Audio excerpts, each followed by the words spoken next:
Good morning. My name's Steve Reed, and this is Mental Health Monday, Part 7. Here we are, Monday morning at 9 a.m. in May 4th.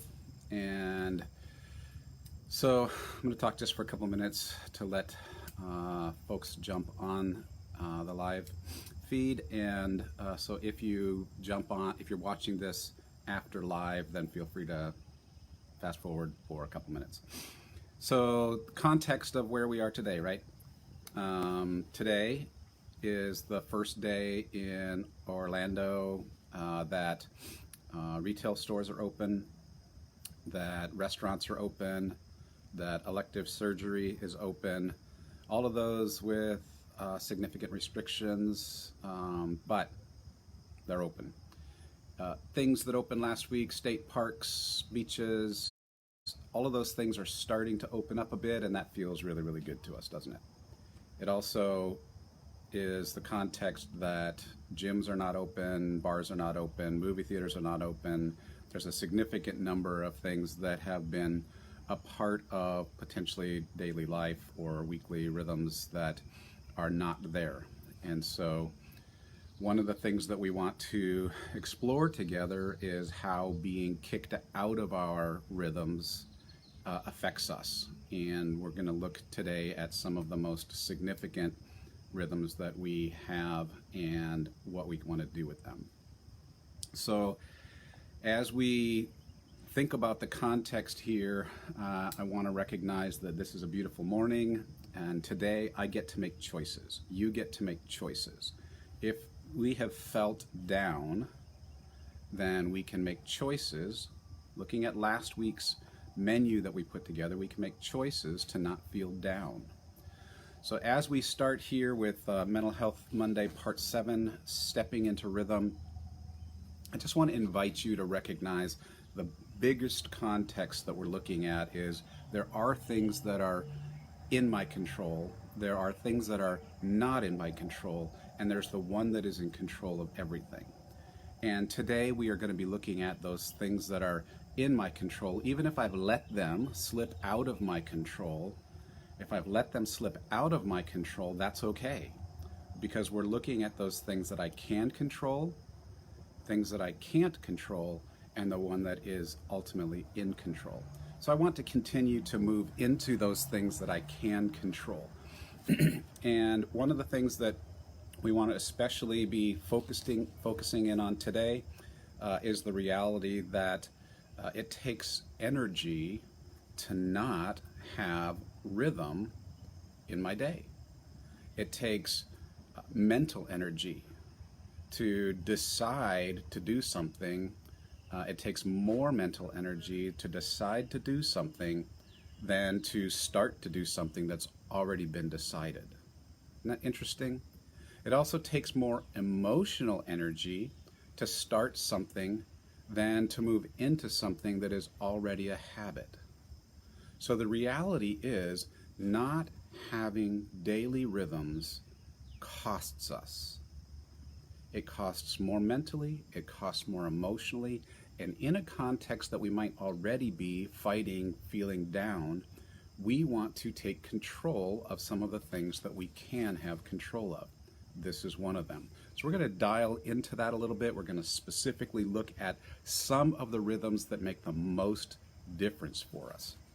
There was a study came out in May about 2 years ago, about 100,000 people in the United Kingdom that were part of the study, and they were looking at rhythms in their lives. And this is one of the most broad studies that has been done. 100,000 people is a lot of people to be studying. Maybe the number was actually about 90,000, but like right up there in that number. And, I mean, most studies, if it's a big study, would consider 1,000 people a pretty big study. So what they discovered is that the most significant rhythm is our sleep rhythm. Our sleep rhythm affects so many different things. It affects our daily circadian rhythm, which is our body clock, and our body clock is tied to the hypothalamus. Now, the hypothalamus is not something we go around and have conversations every day about. It's a piece of the brain structure. It's only about almond-sized, and it is kind of nestled down deep in the midst of our brain. It's the gatekeeper for all kinds of regulating hormones. So it doesn't make the hormones that regulate things, but it makes the hormones that regulate whether the hormones are made. So it's a gatekeeper, and it affects so many different parts of us. It affects our kidney function, how much water is put into the bloodstream or taken out of the bloodstream. It affects our metabolism and our immune response. It affects our sexual organ functioning. It affects our growth hormones, our muscle mass, our fat distribution. It affects our thyroid functioning. It also is the place where two hormones we looked at last week, dopamine and oxytocin, are produced. And so it affects our emotional well-being. This is a brain structure that really matters. It's tiny, but it really matters. It changes how we move through our days. And it's really helpful to understand that the thing that affects it the most, that we can have control over, is our sleep patterns. So let's go back to the study. The study found that those who are, and this is going to sound really basic, just to let you know, those who are active during the day and sleep at night have a much more stable circadian rhythm. And all of those things that we just talked about, all of those functionings are therefore enhanced. We're going to define active during the day and sleeping at night a little bit more as we go along, but just be thinking about that. Okay, it sounds really, really basic, right? Oh, I'm supposed to sleep at night. I'm supposed to be active during the day. But the study confirmed that those who were fitting in that normal rhythm, they had a rhythm of sleeping and waking and being active, had an elevated mood. Overall, in all across the board, in all kinds of ages, in all kinds of professions, in all kinds of economic places, overall, the mood was elevated with a higher degree of balance in the circadian rhythm. Also, they had an elevated cognitive functioning. So it was easier to feel better, and it was easier to function and focus. And those are two things that are huge for us, especially if we're feeling a little bit down or if we're feeling a little bit oppressed. We want to find those things that help us have an elevated mood and be able to focus on what we need to be focusing on. It also decreased depression, and it decreased other mental health issues. It was something that was the most far-reaching rhythm of any of the rhythms that we could establish in life. And so, where does that start? How do you start having a great circadian rhythm? And it makes sense, right? It starts at bedtime, and so good sleep hygiene. And we're not going to, maybe another Mental Health Monday, we're going to specifically lay out all the different pieces of sleep hygiene, but you know some of them intuitively, right? So have a fairly consistent bedtime. It's the things that throw it off the most is when I've had that really, really long day and I'm just watching something, I'm watching something alone or with somebody that I care about, and here it is, the end of the episode is coming up, and oh yeah, Netflix conveniently says next episode starts in 15 seconds. I'm too tired to reach over and turn off the remote. Well, it'll be fine just to kind of watch one more. And depending on how many times that goes on repeat, I can stay up pretty long, even though it's way past what I intended to be. And so a fairly consistent bedtime is something I can actually control if I expend the mental energy to say, yeah, past blank, I'm not going to do that anymore. And so a fairly consistent bedtime, no bright lights towards the end, the last hour to half hour, especially blue lights, things from TVs and phones, and no heavy and or sugary snacks past 8. And so all of those things, okay, so we kind of know those things. But even more important is in the morning, so like getting to bed on time, whatever on time is important, a regular time. And then even more important is getting up at a regular time. If I'm getting up at a regular time, this study found that if I'm getting up at a regular time and as I get up, I move into activity, and especially if that activity can expose me to sunlight. That combination of finding a place and time to regularly go to sleep and finding a place and time to regularly get up and get out and expose myself to sunlight is an amazing regulatory impact on my hypothalamus. So in the morning, I want to have some kind of activity and or in midday if I can't do it in the morning. So again, you might be going, okay, Steve, big deal. We got to sleep, we got to get up, we got to do things.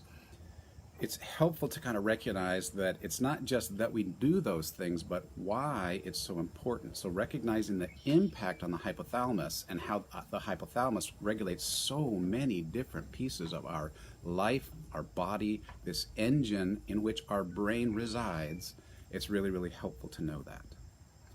So one other thing to recognize too is that this isn't the only study. As a matter of fact, about a month ago in the Psychiatric Times, there was an article posted that talked about similar things, the regulation and how do we move into rhythms that are healthy. And they would add, so thinking about all those things from the study a year and a half, 2 years ago, and then looking at these things that are added, that the most important factor in stabilizing our body clock isn't even so much when I get to bed, although that makes a difference. The most significant thing is having a specific time my alarm goes off and I get up in the morning. So again, as we're looking for in the context of there's things I can control, there's things I can't control, and there's the one who's in control. These things I can control, especially in the sweep of like there's so many different things I can't control. But I can set an alarm. I can decide I'm going to get up at 6:30 every morning. I'm going to get up at 7:30 every morning. That's going to make a difference in the rest of my day, how my whole engine, my whole body functions, because it makes a difference on my hypothalamus. And so the greatest stabilizing factor in the body clock is when do I start? I'll feel better if I have a regular time to get up every day. So they also add in that article that getting outdoors every day, so similar to the study, but specifically saying get out if I can. Walk a dog, go for a walk, do something to get outdoors every day, especially in the morning if I can or by midday. And if I can't get outdoors because of weather or whatever else, sitting by a window. Being someplace close to a window, they said for 2 hours.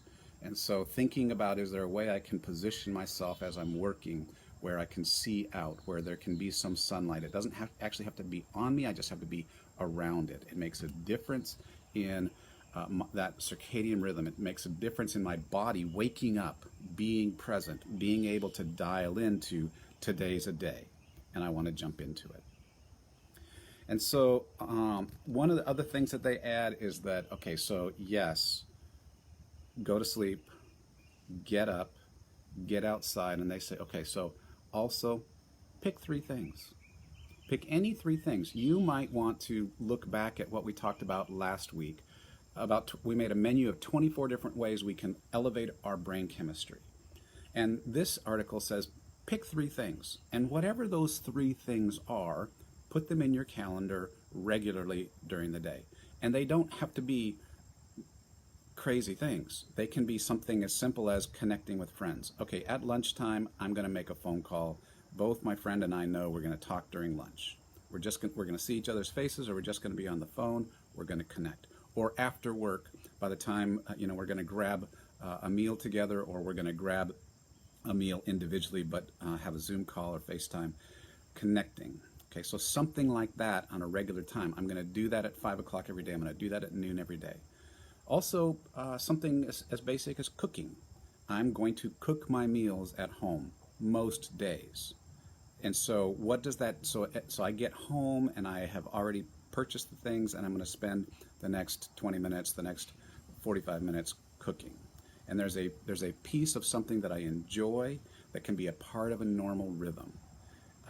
Even learning, I'm going to like take this class from online and I'm going to do it at the same time. Maybe it's just 20 minutes, but I'm going to do this at the same time every day. And this article in Psychiatric Times said that picking 3 things and being able to put them wherever I want to in the day. So maybe it's how I start my day with reading in scripture or praying. Maybe it's just one of those other things like cooking or learning or connecting. In one sense, they were saying it doesn't matter. Pick something and put them scattered throughout your day in a normal rhythm. And that changes how our hypothalamus regulates, how it changes everything that we do. And it gives us a little bit more sense that we're in control of some of the things when the rest of the time it feels like we're not in control. So, you know, it adds at the tagline kind of at the back end of this article. It says, oh yeah, by the way, don't forget, as much as you can, eat and exercise at a regular pattern. And so they just kind of threw that in because it seemed like they didn't want to add a whole laundry list of things we need to do, but recognizing all of those pieces. So if I can set a daily time, that's huge. If I can set a daily time for 3 things that I like doing, that's even huger. And if I can start my day at the same time and get outside when I get up, that's a really big help. There's a few things that they added to avoid. So they said avoid naps. I cringed when I heard that. There's days when I love a nap. And then I read like 2 sentences more and it said, okay, if you have to, you can go ahead and take a nap, but limit it to 20, 30 minutes. And I thought, okay, so that's great. I'd love to be able to do that from time to time, take a 20-minute nap from time to time. They emphasize all the other things we've already talked about, no bright lights in the evening, no blue lights, all of those kinds of things. So, but again, they emphasize it's less important when I go to sleep and more important that I get up at a consistent time every day. So it's just helpful for us to kind of recognize what's most important and to be able to move into those things. So I think about that that verse in Isaiah 30:15, in repentance and rest you will be saved. In quietness and trust is your strength. So we have choices. As a matter of fact, in context, God was talking to the Israelites, and the very next part of the verse says, and you chose not to. And so the reality is we have a choice to engage in things that move us towards rest, that move us towards trust, that help us then find our strength. Those things, as we move into them and honor the one who's in control of all things, that's going to be the most helpful. Now, I want to mention that I have been doing a Zoom call at the end of our Mental Health Mondays, and I will be checking in on that and seeing if you want to talk to me. It is not confidential. It is not regulated. Anybody who wants to come on that gets the link can certainly do that. If you are watching this after 9:40 or whatever, you're not going to find me on that Zoom call because it will have already shut down. But good to be with you today. Hopefully this is helpful. Thanks so much.